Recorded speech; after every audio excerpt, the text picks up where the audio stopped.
पिंडदान और श्राद्ध में अंतर क्या है? इन दोनों चीजों में अंतर क्या है? क्या हाँ, इसमें कुछ तो अंतर है प्रभु जी, या क्या है? आप इसको थोड़ा डीप में बताइए थोड़ा।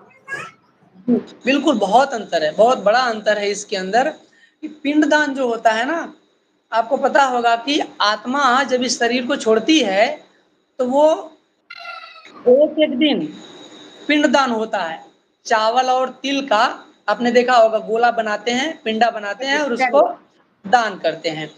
तो वो प्रतिदिन दान किया जाता है, एक दिन में एक। वैसे नियम तो यह है कि एक दिन में एक पिंड का दान किया जाए, लेकिन क्या होता है, वो एक दिन का पिंडदान करने से उन्हें एक द्वार है ना हमारे शरीर में, तो एक दिन के पिंडदान से एक द्वार प्राप्त होता है उन्हें।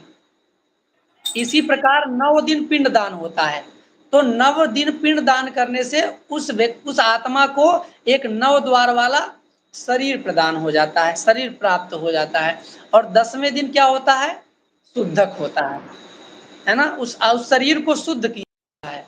और 13वें दिन तेरही होती है, जहां से उस आत्मा का यात्रा प्रारंभ। तो पिंडदान जो है वो शरीर देने के लिए होता है, क्योंकि वो आत्मा है, अभी वो यात्रा करना है तो कुछ तो शरीर तो चाहिए, बिना शरीर का यात्रा कर नहीं सकता। तो वो यात्रा करने के लिए उसे एक शरीर चाहिए, तो शरीर देने की जो प्रक्रिया है उसे पिंडदान कहते हैं।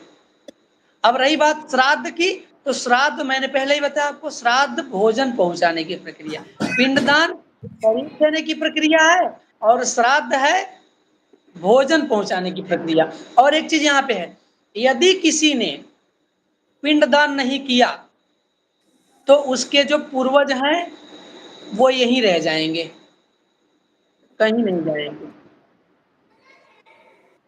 क्योंकि उनको शरीर ही नहीं मिला तो जाएंगे कहाँ से। सही, कहीं करेक्ट, हमें सही। जाना है, कहीं हमें जाना है, कोई साधन तो चाहिए ना, बिना साधन के हम कैसे जाएंगे। तो वो जाएंगे तब जब हम उनके शरीर देंगे। अब शरीर तब मिलेगा जब हम उनका पिंडदान करेंगे। अब प्रॉपर पिंडदान नहीं हुआ तो शरीर नहीं मिलेगा, है ना। और भोजन की बात रही, श्राद्ध कर भी दिया, और यदि हमने एक भी पिंडदान छोड़ दिया है तो वो एक अंग उन्हें नहीं मिलेगा। अब समझ लो, एक पिंडदान छूट गया और आंख नहीं मिली, तो देखेंगे कैसे क्या आया है भाई, सब्जी है कि पराठा है कि दाल है, क्या आया है। और समझो गलती से मुंह वाला पिंडदान छूट गया तो खाएंगे कैसे। मान लो आप भोजन पहुंचा भी दिए तो खाएंगे कैसे। इसलिए पिंडदान जो है, श्रद्धा पूर्वक हमें पिंडदान करने से उस आत्मा को हम एक शरीर देते हैं भाई, जिससे उसकी आगे की गति प्रारंभ हो सके, इसलिए हम पिंडदान करते हैं। और श्राद्ध भोजन पहुंचाने